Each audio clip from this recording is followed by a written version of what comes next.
The test is in 4 parts: Part 1, Part 2, Part 3, and Part 4. Now look at Part 1. Part 1. George and Lisa are overseas students studying in Britain. They are returning home for the summer holidays. First, you have some time to look at questions 1 to 3.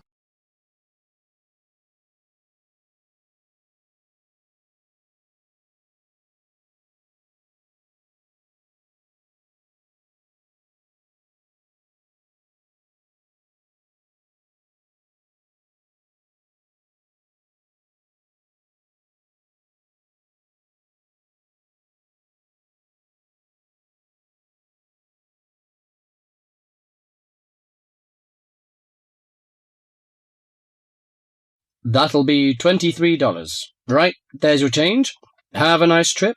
Oh, I'll just get your bags out of the boot. Thank you very much. Now, George, let's find the check-in desk. Yes, but with all the changes they have made here at the airport, I'm not sure where the check-in desk is. I know, it's strange, isn't it? Why don't we ask for help? Good idea. What about that man sitting down over there? Which one? The one with the hat on and in the trolley? No, the one with the uniform behind the table. I'll ask him. Excuse me, could you tell me where the check-in desk for France Air is, please? Oh, let me think. The best way to get there would be to turn left at the end there, where the cafe is, and then go straight ahead until you're opposite the departure gates entrance. Oh, no. Sorry. It might be quicker to turn right as soon as you get past the cafe, and keep going along the corridor until you come to the sliding doors at the end. On the left. Yes, that's it. All the check-in counters are in a hall there. I'm pretty sure France Air is directly to your left as you walk in the hall. Thanks a lot. So, it's the left past the cafe and then right opposite... The bookshop. You can't miss it. Come on then, Lisa. We don't want to be late, and I want some time to get a cup of coffee and look around the bookshop. Okay, George, but I want to go to the restroom first. I'll meet you at the check-in desk.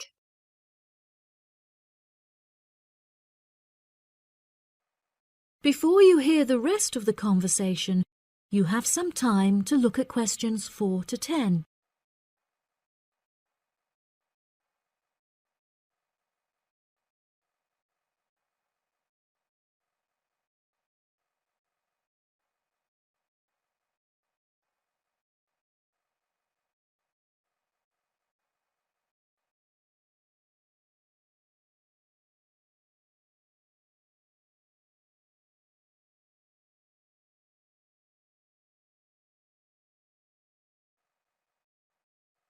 Now listen and answer questions 4 to 10. Good morning. Can I help you? Yes, I would like to check in for flight FA492. Very good. Can I have your ticket and passport, please? Oh, yes, here you are. Okay, thanks. If you could just put your suitcase on the scales. Oh, I have this extra box that I want to take as well. Okay, well, that's extra luggage, so I'll have to get you to fill out an excess baggage declaration certificate. It'll cost extra, I'm afraid. Let me see. $40 exactly, if the total value of your contents is under $400. Oh, well, what's the form for? It's just a form you have to fill out so that if there are any problems, we'll know where you are and how to contact you. So, if you can give me a few details, I'll key in the information. Okay then, your passport says your name is Lavier. Is that right? Yes, George Lavier. George, Lavillliers.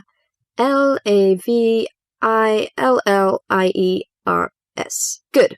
Now, nationality. French? No, wait a minute. It's a Swiss passport. Well, yes, I live in France, but I was born in Switzerland. Swiss. Very good. Flight number FA492. Destination is... Paris. Are you connecting with any other flight in Paris, or will you be staying there? I'm spending my vacation in Paris. Well, Sèvres, just outside Paris. Okay. So what's the phone number there? Let me think. The country code for France is 33, and the number is 198614537. Right, so that's 331-9861-4537. Yes, that's it. And can you tell me briefly what you have in the box? Well, there are some books, just university textbooks from last semester, some clothes, and, my computer disks. Okay, thank you. And what would be the approximate value of the contents? Quite a bit, actually. About $150. That's all. There's your receipt for the box, your passport and ticket, and here is your boarding pass. Gate 7. You can board the plane in about 35 minutes. Have a nice flight. That is the end of part 1. You now have half a minute to check your answers.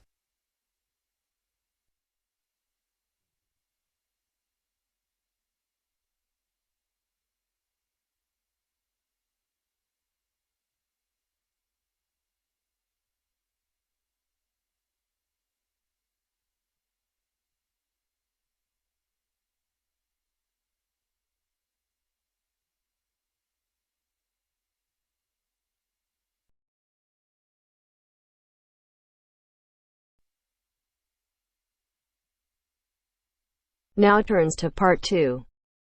Part 2. You will hear two students talking about a school project. First, you have some time to look at questions 11 to 15.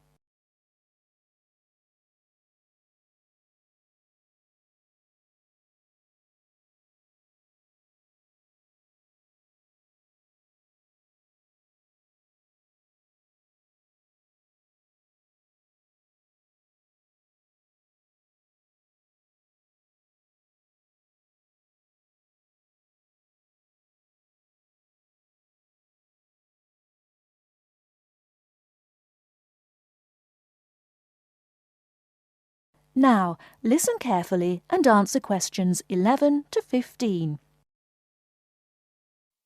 Hi, Lynn. How's your project coming along? Oh, not very well. I've got all the information, but I can't seem to organise it into a presentation. Well, you'd better hurry. You only have one more week. Yes, that's okay. It's just that... Well, why don't you try your presentation on me? Maybe I can help. Oh, really? Great! Okay, well, I've chosen solar power for my subject, and I'm going to talk specifically about domestic water heating. You know, like the ones popular in America. I've got some facts here. Oh, that's good. But just start your presentation from the beginning. Oh, right. Well, here we go then. There are many reasons why we should be looking elsewhere for energy sources. As most people are aware, fossil fuels and other such non-renewable sources are by definition finite, so something needs to be in operation soon. Currently, there are a number of alternative energy sources available which can, with a little preparation, be used to provide for a significant part of our domestic energy requirements. In this presentation, I am focusing on solar power and its application as a domestic water heater. As a renewable energy source, solar power is in many ways ideal.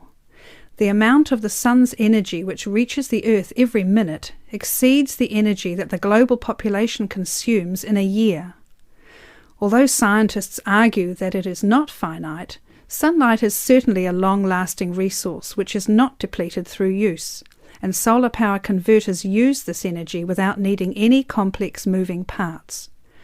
Once collected and stored, solar energy can be used for many purposes, but it is becoming increasingly popular as a domestic heating source. Generally, a building that is heated by solar power will have its water heated by solar power as well, and this has even worked in areas that are not exposed to long hours of direct sunlight, such as the United Kingdom, although not so well as in warmer climates.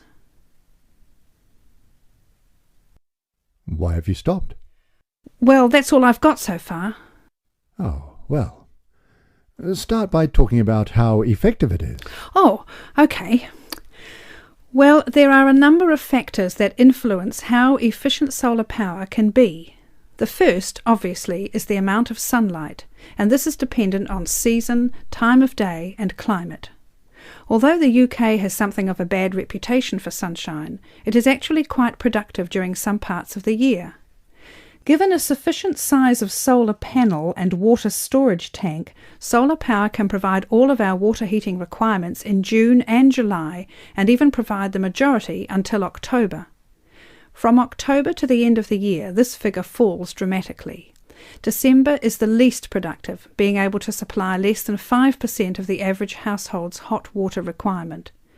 It is at this point that solar power needs to be supplemented with a more traditional form of heating. From January, solar power becomes more effective at a rate of about 20% per month, although this rise decelerates to around 18% by May.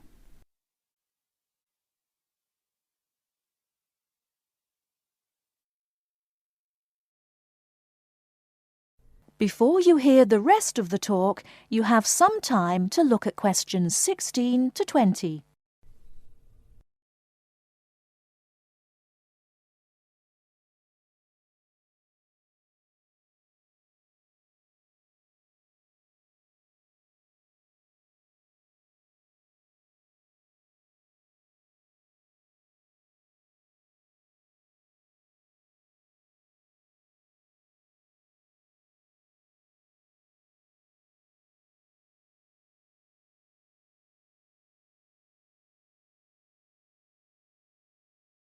Now listen and answer questions 16 to 20.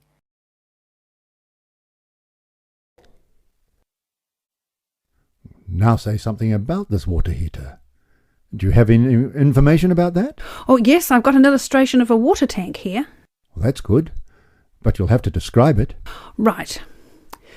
Well, the ideal water tank in the UK has a capacity of 45 to 50 litres, but must be at least 40 litres to be effective. The solar coil is put in the bottom of the tank to heat the water. Now remember that solar heated water will not get quite as hot as fossil fuel water heaters. The bottom half of the tank is normally 20 degrees, and this is why it is important not to have a tank that is too large, as that would take too much energy to heat. In this illustration, it rises to 40 degrees from halfway up. Don't forget that hot water rises, so the top third of the tank is the hottest and reaches an average temperature of 65 degrees. And what's this second layer around the tank? Oh, that's insulation. Because the tank is often either outside or just under the roof, rigid foam is used as an insulation layer. It should be at least 80 millimetres thick all around. Well, that seems like a good presentation. All you need to do is to prepare some short notes and a larger illustration so you can use it as a demonstration and you'll be fine. Oh, you think so? Well, thanks very much for the help. Maybe I could do the same for you one day. Maybe. Anyway, I have to go. Good luck. Thanks. Bye. That is the end of part 2. You now have half a minute to check your answers.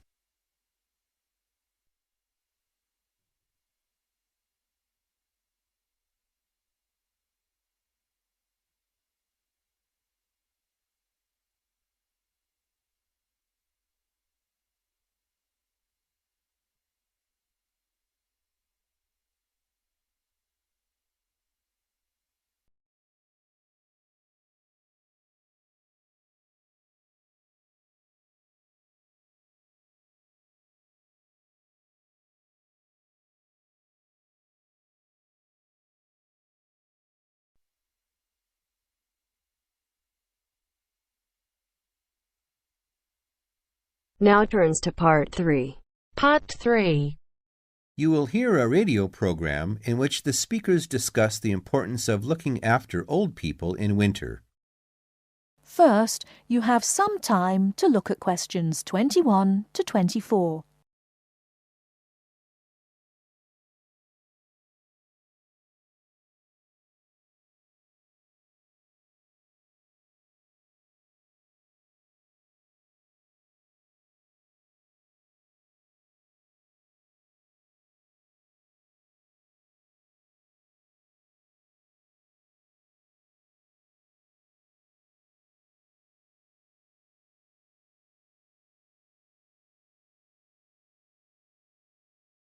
Now, listen carefully and answer questions 21 to 24. Now listen and answer the questions. Nobody likes cold weather, but for old people it can be particularly uncomfortable and dangerous. They can become cold without even noticing it. To keep warm, they may need help from friends and neighbors like you. To find out how we can help, we've invited a representative from the Social Service Department at the Town Hall to talk about the Winter Warmth Code campaign. Mr. Hastings, can I first ask you why it is so important to keep an eye on elderly people during cold weather such as we've been having lately? Yes. There are two main reasons. First, the old suffer from the cold more than the rest of us. They're not as active or strong as you and me, and it's harder for them to keep warm. This can lead to all sorts of complications. They have less resistance to infection. The quality of their lives is badly affected, and in extreme cases, they may need to be hospitalized. According to the newspapers, old people are actually dying of the cold. Is this true? I'm afraid it is. I said before there were two main reasons why we should keep an eye on old people. Well, the other major problem is that so many pensioners cannot afford to heat their homes properly. Before you hear the rest of the talk, you have some time to look at questions 25 to 30.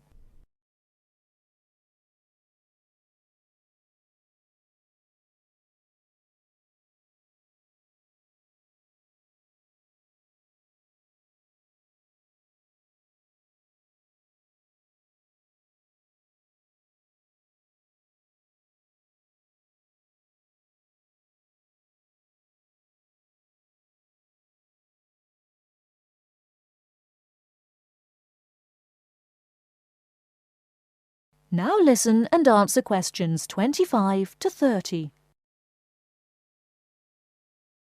They may already be living in difficult circumstances. Then, in an exceptionally cold winter such as this one, they may just not have enough money to pay for the extra heating necessary. It seems terrible that in a society such as ours, this should be happening. It is. And what the Winter Warmth Code campaign aims to do is to bring this problem to the attention not only of the government, but of everybody else in society. We all have a duty towards our old people to make sure that they do not suffer in this cold weather. So now to the practical side of things. What can we do to help? Well, we all know someone old, a relative maybe, a neighbor, someone living round the corner. We should adopt that person and make sure that we spare a few minutes every day to check that everything is okay. Make sure, even if the old person is not actually ill, that he or she is not suffering. Check when you go inside that the house or flat doesn't feel cold to you. It's a good idea to try to feel some part of their body, like their face or hands. Old people can become cold without even noticing it, you know. Okay, and if a person is too poor to afford to heat the house or flat? The best thing then is for the old person to live in one room only and to make sure that that one room is warm. Check that the bed is on an inside wall. Move it yourself if necessary. Check the room for drafts. A lot of cold air gets into the room through old windows or badly fitting doors. Is food important? Yes. Make sure that the old person is eating well. You could help by cooking for them or doing the shopping. Remember, a good hot meal a day makes a big difference. Also, make sure that they are well dressed. Old people need to wear more layers of clothes than we do, particularly at night. One last question, Mr. Hastings. Is there nothing the state can do to help? Oh, yes, indeed. Contact your town hall to find out about local organizations already involved in this kind of work. If there is a local Meals on Wheels service, for instance, you could get your adopted old person on the list. Then, of course, there are also many state benefits which an old person could be entitled to, and which he or she doesn't know about, and which therefore he or she is not claiming. An extra problem here is that it can often be complicated, and old people don't like going to Social Security offices to fill in forms and all that. You can help by finding out for them what possibilities exist for claiming a little extra money from the government, then applying for it for them. That little extra could make all the difference. Yes, indeed. Well, Mr. Hastings, thank you for coming in and talking to us today. Thank you. That is the end of part 3. You now have half a minute to check your answers.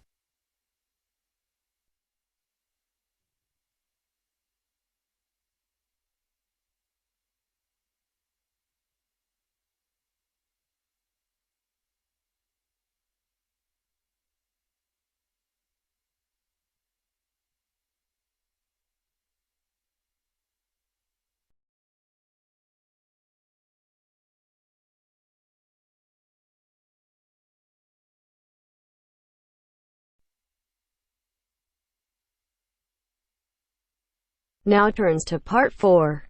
Part 4. You are going to hear a dialogue between two students talking about how Parliament makes new laws. As you listen, complete the notes below. First, you have some time to look at questions 31 to 40.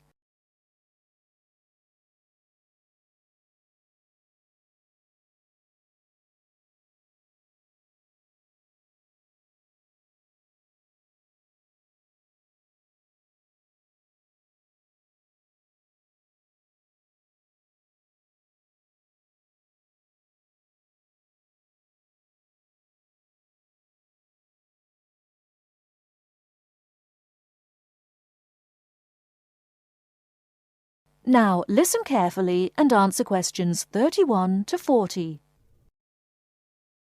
Hi there, Alison. How are you getting on with your tutorial paper? Oh, I haven't finished yet. Chris, could you tell me how Parliament makes new laws? This may help for my tutorial next week. OK, I'll be glad to help. You know, new laws can start in either the House of Lords or the House of Commons. They are usually proposed by the government, although they may be proposed by ordinary members. A law which is being proposed is called a bill until it is passed. Then it becomes an Act of Parliament. I see. What is the procedure that a bill has to go through? The bill first of all goes through its first reading, as we call it. This just means that the title of the bill is announced and a time is set for it to be discussed. Yes. And then what is the next stage? And the bill will go through the second reading, which is really the debate stage. The bill may be rejected at this stage. If it is an important bill, this may cause the government to resign. On the other hand, it may be passed, or there may be no vote. If the bill is passed, what will happen? If the bill is passed, it goes on to the committee stage, where a small group of members meet and discuss it in detail. Do all the members have to attend the meeting? It depends.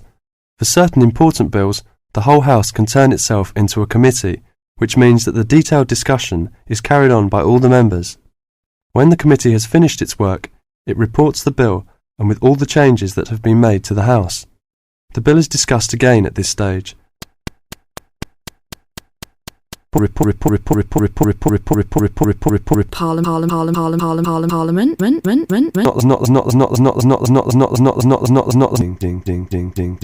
Detail. Do all the members have to attend the meeting? It depends. For certain important bills, the whole House can turn itself into a committee, which means that the detailed discussion is carried on by all the members. When the committee has finished the House The